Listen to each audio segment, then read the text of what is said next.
You are listening to Salty Believer Unscripted. This is Salty Believer Unscripted. I'm Josiah Walker. I'm Bryan Catherman. And on today's episode, I want to talk a little bit about the SBC. Okay. We've mentioned on other episodes that you and I both pastor a Southern Baptist church. And we've alluded to an article on SaltyBeliever.com that says autonomy of the SBC entities that you wrote and posted on there. Right. And so I want to talk to our listeners who maybe might not know what the SBC is. Okay. I get asked all the time, what is the SBC? On the news, they say that it's the largest denomination, yeah. Right, of evangelicals. And I've got people say, well, it's not a denomination, it's a convention. Well, so there's a ton of confusion. Right. So and the last podcast with the Lifeway stuff. Hey, what do we do about it? How about this? Right. How does this work? What about the stuff with the recording? There is some. The confusion is wide-reaching. Right. And even to your introduction, you said Right. we're part of an SBC church. Right. But actually, You tell me all the time, well, the SBC only exists a couple days out of the year. Yeah, we so just talked about the convention. So actually, we are a church that affiliates with the SBC for the purpose of mission and cooperating our resources to train up pastors, to send missionaries, to plant churches, to lobby government through the ERLC, to produce curriculum. So we are not under the SBC. Okay. We are a church that works in cooperation with other churches, and that cooperation is what's called the SBC. Okay. So that's where the whole autonomy of the churches are. They don't have authority over us. Right. We can participate with them or not.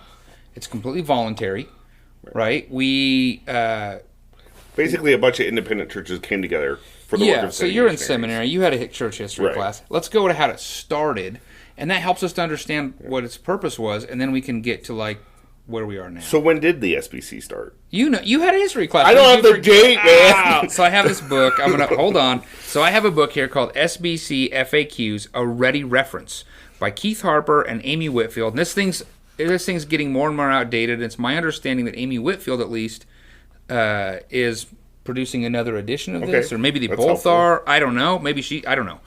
I've heard rumor that another one of these is coming out, which if it does, I'd love to talk about it on the podcast. But this was from 2018, and mine's already outdated because the Baptist Faith and Message has changed, the Constitution has changed, there's a bunch of stuff in here. Sure. But it's helpful. So in the beginning, it has a little history, and I think it's 1845. Okay. May 8th, 1845 in Augusta, Georgia. A number of churches came together for the purpose of doing what? You've got to remember this from your history class. Sending missionaries. Okay, so why did they do that? Yeah, because it was, a lot easier for all these small churches to send a missionary somewhere and support him overseas if they pooled their resources, pooled their finances, and, So 15 churches can maybe support one missionary. One guy. And that's how it started. Right. Well, where did it go from there? Do you remember? What was kind of the next big push? What did they work on after they realized they needed to send missionaries? What else did they do? Well, they started a Sunday school board. Okay. To help. Which I can't remember which came first, but yeah, they did that. Yeah, to help equip churches with curriculum and lesson plans to help teach the Bible. Because one church isn't just going to be able to produce all. It's a ton of work, right? Yeah. And then what else did they do? I mean, you're part of one. They established seminaries. They train up pastors and preachers. And I can't remember if Southern Seminary was first or the Sunday school board was first. But over the years, they've put together an entity, and they've established an entity of the Southern Baptist Convention, which actually technically does not fall under the authority of the churches in the Southern Baptist Convention. And that's the point of that article. Correct. To do these purposes. So the idea is this helps advance the mission of the church. So in the early years of all of this, the idea was that this cooperation of churches served churches. Right. I think the issue at hand today, the question that we need to ask is, who serves who now? Sure. Do the churches serve the SBC entity or cooperation, which it does sometimes seem that way, certainly. Did the churches serve the entity by giving them funds and resources, or do the entities and the SBC itself serve the churches? And we should probably explain how that works too, right? Because we send funds and resources to a local association. Yeah, let's walk through that. Okay, that's a good idea. So for those especially who are not SBC, but for those who are, and this will help explain why when you see stuff in the news, when you see various things going on, kind of why what's happening is happening. So for starters, the SBC itself is the conglomeration or the messengers of the churches that go to the convention. They handle the business of this said cooperation for a couple days. They do various business. And then they have instituted an executive committee from that group that handles the business throughout the year. Okay. That executive committee has a president. So there's an executive committee president. There is a convention president. The convention president is the one elected by all the messengers. The executive committee has these trustees, or these people that are not trustees, I guess they're committee members, and they do that business. Okay, so that's technically the most official of the SBC, I guess, that the SBC executive committee, but more so the messengers, the president, all that stuff. And then you have the entities, which are, so that executive committee and those messengers instituted an organization called the International Mission Board, and gave them a charge. Your job is to send missionaries, and you're going to take your trustees are going to be appointed from the messengers. They have a committee called the Committee on Committees and the Committee on Nominations that are going to send you the trustees, so that you get the trustees from the messengers. And apart from that, that's the only way that the entity can be controlled by the messengers. Apart from that, the messengers can't come together and vote and say, from now on we want it to be this or we want it to be that. There was a lot of debate on should the IMB vaccinate during COVID or not. Well, it was the IMB's decision. The messengers and the churches had no say. Right. They instituted a group called it had a different name early on, but the ERLC, the Ethics and Religious Liberties Commission, is a very small group that was started with trustees, with all the same stuff. It's an entity, and its job is to pay attention to what's happening in Congress and to lobby and to deal with ethical stuff. Well, there was a lot of people that were super upset with them a few years ago. Messengers had no say. They'd come together at that meeting. They'd say, we make a motion that the ERLC can't do this or can do that, or the president can't say this or can't say that, and you have no authority over that entity. Interesting. Same thing for the North American Mission Board, which has been very evident because the messengers have been demanding, we want to see how the money's being spent. There was a really good motion that just can only ask. We would like to ask that maybe the North American Mission Board would be willing to produce a report that would show how the churches that were planted since 2012 to today have fared. And you know what? Kevin Zell can say, nope. Sure. You can't tell us what to do. Unless those trustees say, yeah, we should do that, it's not going to happen. Okay. The seminaries. There's 6 Southern Baptist seminaries. They all have their own trustees. For our sake, in Utah and Idaho, we don't have enough Southern Baptists out here. We don't get to draw trustees from our 2-state convention, which I'll talk about in a moment, to sit on any of these trustee boards, with the exception of the International Mission Board. It takes at least one trustee from every convention, local convention, and there's like 42 of them, I think. Right. And then the executive committee takes somebody from every, but that's it. So we don't have any say. We don't have any trustee in the seminaries, not even Gateway. And the North American Mission Board. Gateway's out here in the west where we're at. North American Mission Board, no say whatsoever. Okay. We can be on the committee. I've been on the Committee on Committees a couple times. You've been on the Committee on Nominations. But even then, if it's not really somebody from our area, we don't really get to speak into it too much. We can't. I mean, it just doesn't. You don't know. So that's helpful. It's helpful to know. We can't dictate anything to those entities, right? And so if you're frustrated with a seminary or with whatever, sorry. Right. That was our problem, like when we were talking about Lifeway on the last podcast. Like we don't have a say, right? So that's nationally. Okay. And then I kind of had hinted at these more local conventions. So in most cases, a state will serve as a state convention. We have 2 states, the Utah-Idaho Southern Baptist Convention. The churches that want to affiliate with the Southern Baptist Convention affiliate through those state conventions. You don't have to anymore. You can go directly nationally, but it used to be that that was your closest connection. So we are a part of a 2-state convention. And within that 2-state convention, they have their own constitution that's separate from the Southern Baptist Constitution. They still use the Baptist Faith and Message, which is the national faith statement. But guess maybe technically they wouldn't have to if their messengers at the UASBC or one of the state conventions voted not to. I don't know. Right. Anyway, so we have that local arm that has a director and has a president and a convention president and it has local tasks. Sure. And we have the national arm. So you think like the United States, you have the federal government and state government. It's and they work. The federal government and the state government work together. Sometimes they like each other, sometimes they don't. Money flows between the two, and specifically, money flows from the church, typically, most case scenarios, to the state convention. The state convention has designated a certain percentage of that money, which they send on, which is called the cooperative program. They send on 50%, 35%, whatever they've decided, goes to the national SBC. The national SBC then divvies it up based on how they voted, and money goes then to the entities. So all the entities get their money through that system, which is really tough for the state convention because that's where all their money comes first. So if we, say, didn't want to support the North American Mission Board or ERLC or one of the seminaries, or we didn't want to participate in that situation, and we wanted to withhold our funds, which is really the only way we can influence those entities, if at all, then the one who gets hurt the most is the state convention. Sure. So the state convention sort of becomes the pit bull or the bulldog for championing the CP, championing all this stuff that's national. CP being the cooperative program. The cooperative program, yeah. So they're sort of like, well, we gotta. Nobody's ever going to really rock the boat because there's a ton of money involved here. So again, who serves who? Well, and how does this thing work? I want to come back to that who serves who too, because you said that we kind of set up these entities to do work, right? The Southern Baptist churches are a group of churches that came together to send missionaries. So we created things like the International Mission Board to send missionaries overseas, and the Home Mission Board or the North American Mission Board to send missionaries here across North America. But you're saying now we don't really get to control how or what they do. Well, technically, we really never got to control. If a motion is made at the business meeting to expect something to be done, it's out of order.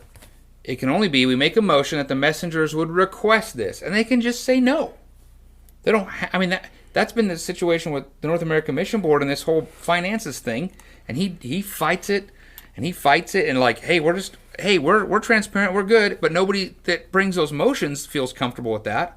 A lot of other people who aren't there don't seem to feel very comfortable with that, so then they don't partner with the North American Mission Board. We've had some people in our two-state convention have to leave our two-state convention because we're required in Utah and Idaho anyway that you have to financially support the cooperative program. It's in our Constitution. And you have to provide what's called an ACP, which is what does that mean? It's some accounting thing, but it's like, how many members do you have? How many baptisms? How many whatever? And then they use those numbers to determine how big your convention is. Then they determine how big your convention is to decide if you can put a trustee on a committee or not. So some of these other local conventions where they have trustees on these committees can kind of speak to their trustees, and then their trustees can... I would suspect so, but we had an executive committee once, like, you wouldn't talk to the churches. Like, they're like, it's not my job. You put me here. So there's sort of a breakdown in communication sometimes between the entities or the national stuff or even the two-state thing. There could be, there's probably people who have a breakdown with this. So that church I was talking about, they were trying to communicate, hey, we have a problem with an entity, one of the entities, and we don't feel like it's good stewardship to give money to that entity. And frankly, a lot of other people are coming to the same conclusion, including myself. I'm like, I think it's bad stewardship here.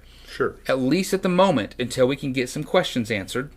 And then maybe we can move forward. But the problem is, they decided we didn't want to do this. So we don't want to give money to the cooperative program because then money will go to that entity. And so they actually had to ask they remove themselves from cooperation. And other churches have maybe done the same for a variety of reasons. Because that's the biggest thing to remember is all these churches are just cooperating together.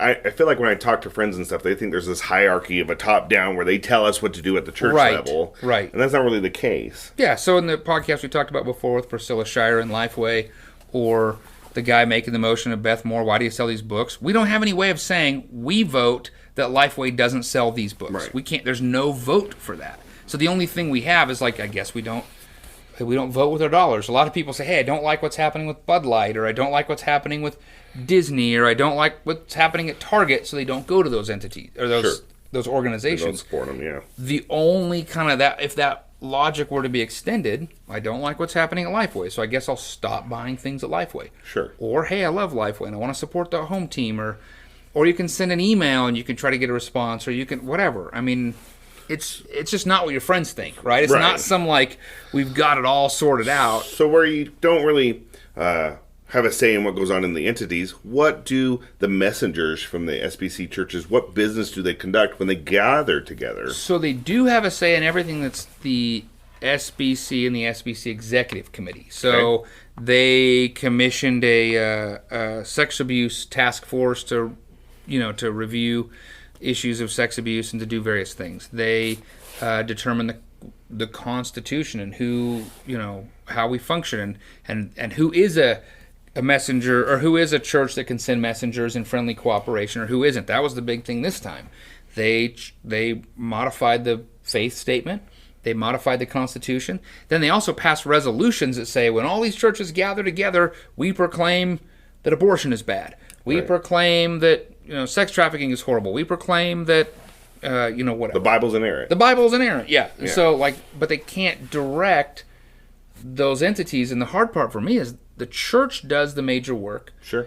The entities should be coming along and assisting the church, but the church can't tell the entities how they need help and how they want to be helped. Right. They can say something, but that doesn't mean that it's going to happen that way.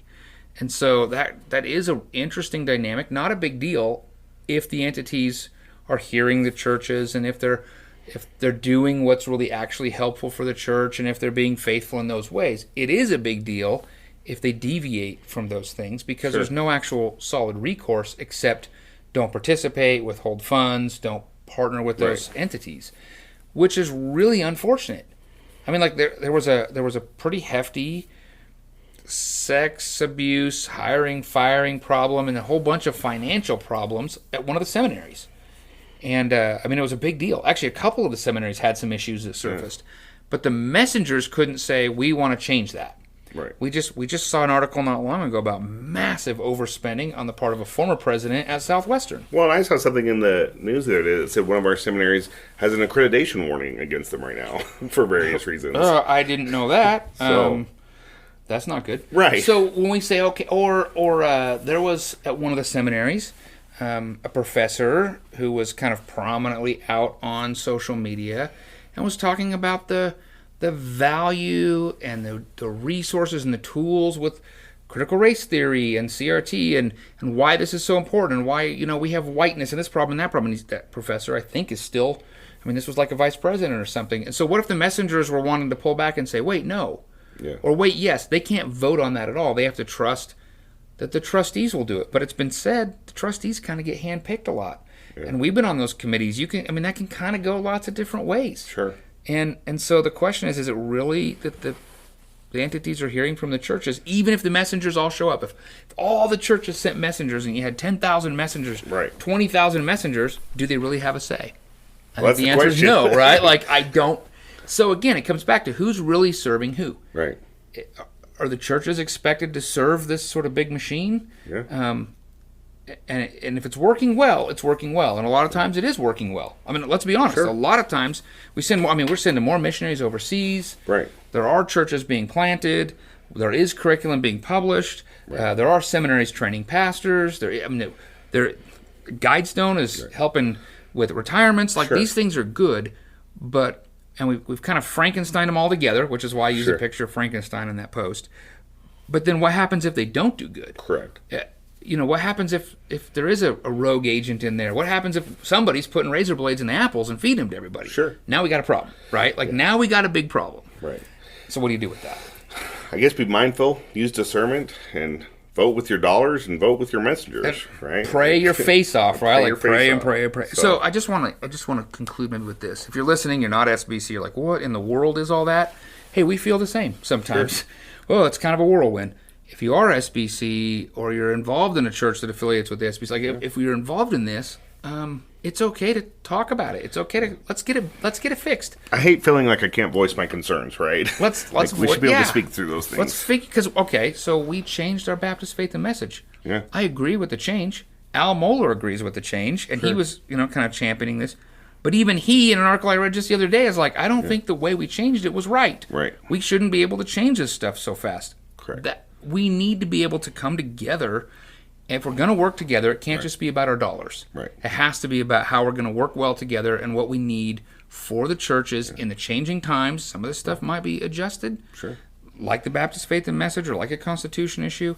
But the goal should be that this cooperation is for the purpose of serving the local church, all the way down from the bivocational guy, the church of 15, all the way up to the the mega church with 25 campuses and whatever. Like that should be right what we're shooting for. Yeah.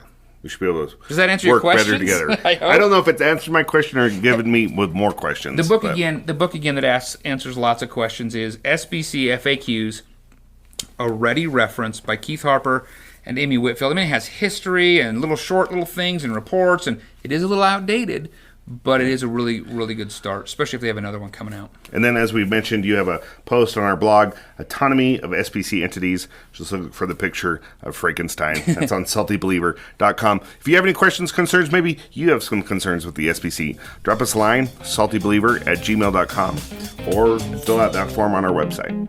Until next time. Thank you for listening. Find more information at SaltyBeliever.com.